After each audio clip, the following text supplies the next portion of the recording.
I want you to imagine it. Stone on stone on stone, Pharaoh's house rises into the heavens before you. It is utterly overwhelming for visitors, and it is supposed to be. After all, Pharaoh is a god and a king, the supreme ruler in a dynasty that stretches longer than anyone can remember without pulling old tablets out of storage. His palace is enormous, because it should be, and because it can be. He's had an entire community of enslaved people building it for him. The big house and dynastic power aside, Pharaoh has a gnawing fear. The Hebrew people are enslaved, but their number is growing too quickly, in his opinion. He's noticed their size, and so have the other Egyptians. They have come to dread the Israelites. What if they turn against Pharaoh?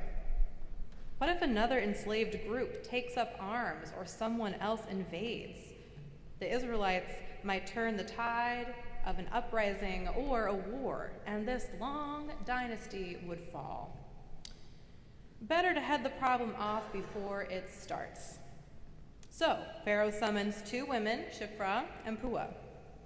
They are just who he needs to ease his worries about the Hebrew people, because they are their midwives. He commands them, when you act as midwives to the Hebrew women and see them on the birth stool, if it is a boy, kill him. But if it is a girl, she shall live. In the translation of this story that we have this morning, Shiphrah and Puah are called Hebrew midwives, but the Hebrew language is ambiguous.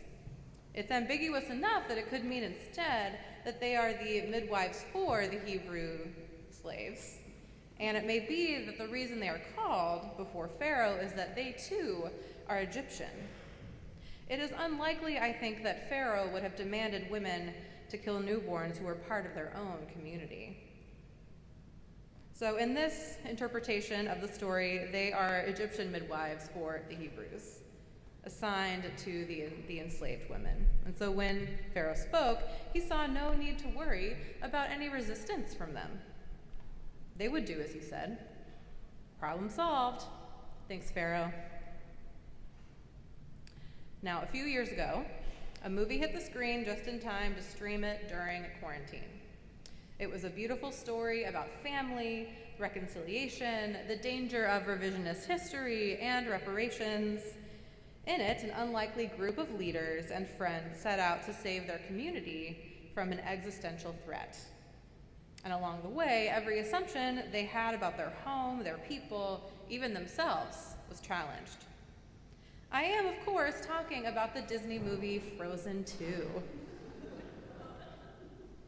If you missed it because it was 2020, or because you don't watch Disney princess movies, or because after the song Let It Go was blasted through your speakers for 2 years on repeat, you banned the sequel during lockdown, I will fill you in on one of the more poignant scenes and songs. Elsa, a queen with magical ice and snow-related powers, has chosen to forge ahead alone to find out the truth about her family and a mist-shrouded magical forest. In an enchanted glacier full of memories, stay with me, she uncovers a messy and hard truth. That a past king, one of her ancestors, found a way to control and subjugate the indigenous people across the river from her kingdom. Just before Elsa freezes in the glacier, she magically sends this information to her sister, Anna.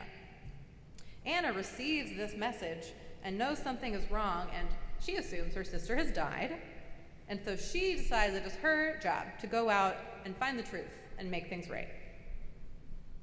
Anna is overwhelmed. She is alone. Her world is shattered. And she is a Disney princess, so she does what all Disney princesses do, which is begin to sing about her emotional state of being. And she sings this song called The Next Right Thing, which I shall not sing for you, but I will quote a line from it that I find deeply fitting for this story today. The phrase is, "Can there be a day beyond this night? I don't know anymore what is true. I can't find my direction. I'm all alone. The only star that guided me was you. How to rise from the floor when it's not you I'm rising for? Just do the next right thing. Take a step, step again. It is all that I came to do, the next right thing." Shifra and Pua's work is to care for the life of mothers during pregnancy, labor, and early parenthood, and to usher new little lives into the world. Their world is shattered by Pharaoh's demands. The trust they've built with a whole community is compromised. Evil and fear swell from the palace, and the work they do to bring and save life is suddenly a dangerous and illegal task. The next right thing is to lie. The next right thing is to lie to save the newborn boys. And so they do. Instead of taking advantage of the mother's trust in them to carry out Pharaoh's command, the midwives take advantage of Pharaoh's prejudice and fear. He believes the Hebrew people to be giving birth too often and too quickly, believes them to be nothing but animal-like enslaved people that he can command. And so when he sees all these small Hebrew baby boys in the city, he calls the midwives back to the palace and rages. "What have you done? Why have you done this and allowed the boys to live?" Playing on his prejudice, the midwives tell him, "Because the Hebrew women are not like the Egyptian women. They're more like animals. They give birth so fast and they're so strong that they're done by the time we get there. The babies live, the mothers live, and somehow the midwives live too." But Pharaoh won't be stopped, because his first, more subtle stab at genocide failed. So he goes back to the drawing board and he decides that all baby boys will be thrown into the Nile instead. The heartbeat of Egypt, this place of life, will become a grave for these boys. Around this time, a woman named Jochebed marries a man and has 2 children. Her name isn't recorded in this story, but another story in Exodus and one in Numbers give us her name. Jochebed is the mother of Moses. Miriam is born first. Her son Aaron is born second, both before the new edict, of course, but then she becomes pregnant a 3rd time. She is horrified.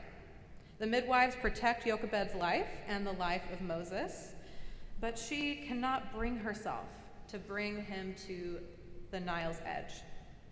So she hides him instead, and I cannot imagine how. Can you imagine keeping a newborn baby a secret for 3 months from neighbors who might talk, from Egyptian authorities who would take him without a second thought? Can you imagine the fear and the stress of keeping a newborn quiet in a crowded, enslaved neighborhood? But she looks at this child, and in the face of that overwhelming task, chooses the next right thing: to save Moses. She chooses to save him by hiding him, and when his tiny limbs sort out how to crawl and she can no longer hide him, she chooses to save him by following the letter of Pharaoh's command, but subverting its spirit. She makes a basket and she lines it and throws her son into the Nile. It is terrible. It is the next right thing. Caught in currents, he drifts away down the river under the watchful eye of his older sister. The basket slows and Miriam hides in the reeds with it. His tiny basket floats into Pharaoh's daughter's bathtub on the riverside. She sees it and sends someone to bring it to her. She finds this child inside crying, and she takes pity on him. "This must be one of the Hebrews' children," she tells her attendants. Pharaoh's daughter knows. She knows full well why this baby is in this river. She knows who called for these babies to be thrown there in the first place. She understands that a mother is trying to save her son by sending him down the river in a basket. And she chooses the next right thing: She defies her father, the God and King of the world. She draws Moses out of the water. This practice of doing the next right thing obviously predates Frozen 2 and the Imagineers at Disney. And Anna, the non-magical princess, is not alone in practicing it in this century. There is an author and Quaker named Emily P. Freeman, who is the host of a podcast and book with the same title, The Next Right Thing, all about how to make tough decisions and how to discern what to do. She says, "I can't allow any part of me to be passive when it comes to making decisions, especially ones that may potentially involve confronting the way things have always been done and tearing down systems that run counter to the kingdom of God. I want to show up fully awake to my heartbreak and fully aware of the facts." End quote. Shiphrah, Puah, Jochebed, and Pharaoh's daughter are all fully awake to the nightmare Pharaoh has concocted. All of these women face down death, face down Pharaoh, with each birth, each lullaby to calm Moses, each stitch in the basket, with each next right thing. They forge ahead and grasp onto life a little longer in the face of death and chaos. They cannot know it then, but with each next right thing, they set the stage for an uprising, for the liberation of an entire people. I have been called to my next right thing. I am excited, and I am so sad. I am tangled in the bitterness of transitions and goodbyes. The next right thing involves a lot of office packing and farewell hugs.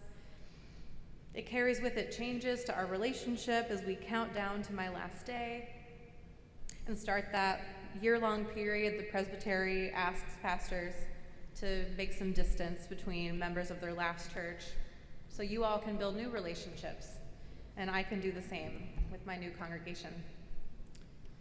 You, beloved Brown Memorial, are being called to your next right thing too. Maybe even a number of next right things. Who knows what God has in store? Because this place is a church, and in 2023, change is coming to all churches that will live to see the next century. It is easier sometimes sitting in the beautiful light of these windows to tell ourselves that a church like ours may not be facing the same pressures and crises that other churches are facing. It may be easier sometimes at the corner of Park and Lafayette, deep in the city, to believe that a church like ours is ahead of our siblings when it comes to seeking economic and racial justice. It may be easier to choose to not do a next thing because the current thing seems to be working just fine, and assume the same things we've always done. We'll keep on doing what needs to be done, and we will keep doing those things the way we have done them.